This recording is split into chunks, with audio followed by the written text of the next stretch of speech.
What's up everybody, and yes, I am holding ribeyes. Today we're going to cook them in the air fryer. Hey y'all, I'm just a blue collar dude. I get steaks when they're on sale. I'm not a steak snob. I don't care if you like yours rare, medium, or well done, or prime, or choice, or whatever.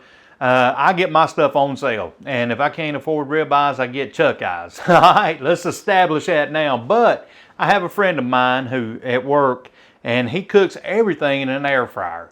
And he told me he cooks steak in an air fryer, so I'm about to try it out and see how that works out. All right, there's nothing really complicated about prepping a steak. I just use cracked pepper, and I like cracking it myself. You can use regular pepper, you don't have to crack it, but I just put cracked pepper on mine because I like it a little coarse. And I use some Himalayan pink salt, and I got this in a little cracker too, so it'll kind of crack it up a little bit. It's coarse as well. And flip it over and repeat the process. Normally my preferred method of cooking steaks is on the grill. And sometimes you're not able to do that. If it's pouring down rain, or if it's 900 degrees outside like it is today in North Carolina, or whatever the reason, you don't want to get the grill out, you can do it this way. Or you can use a cast iron pan, but sometimes maybe you don't have a cast iron pan and you don't want to do it that way. We're just going to try it in the air fryer because my buddy Cecil said it's good in the air fryer. I'm taking him at his word. All right, now I've got that seasoned up, and what I'm going to do is just leave this out, let it get room temperature, and rest a little bit, let all that get happy, and we'll come back and pop it in here and see how it works out. Also, if you have a favorite steak seasoning, feel free to use that. Some special seasonings that you like on your steak, don't worry about it. I'm not a judge. I'm not going to hold it against you, but most people will say salt and pepper is all you need. So that's what I put on it today. And this is a little bit over an inch thick. So this is a nice size ribeye that I got on sale, thankfully. I don't know if you've seen the price of meat lately, but it's up there. Got it preheating to 450 because 450 is a better temperature to get a good sear on it, and this one goes all the way to 450. So I've got it preheating for about 4 minutes here, and then we'll get this ribeye in there and see how it turns out. All right, it is preheated. I'm going to spray it with a little avocado spray in there. I'm going to place the steak in it. I'm only doing one because this thing's pretty big. And then I'm going to spray the top of the steak and put it in here for about 4 minutes. And I'm shooting for something between medium and medium well.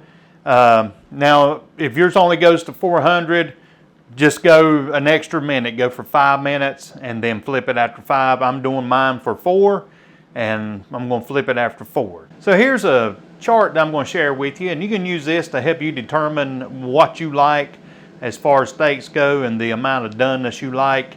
It's just a reference that you can probe. If you got an instant read thermometer, you can stick in there and get it just like you like it. But anyway, maybe that'll help you out some. All right, halfway through. Let's take it out, flip it over. It smells good, I know that.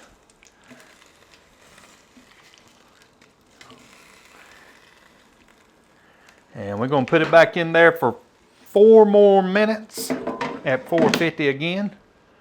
So I'm just curious how this is going to work out. I've never done this before, and I've also I've seen people use steak straight out of the freezer in the air fryer. I'm not going to use that technique today or even explain how I think that might work, but people do it.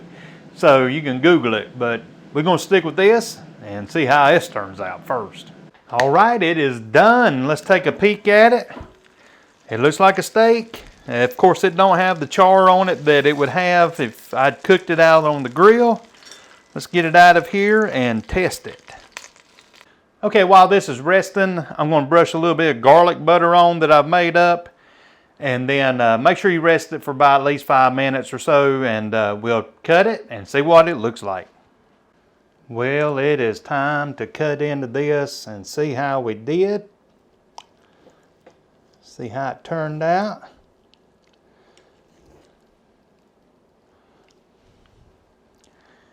And it looks like I got it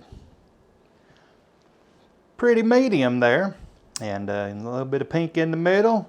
The only thing about it is there's not a lot of char on the outside, but the inside looks good. Now I'm going to cut me off a piece and do a little taste test. All right, my favorite time. Taste test time.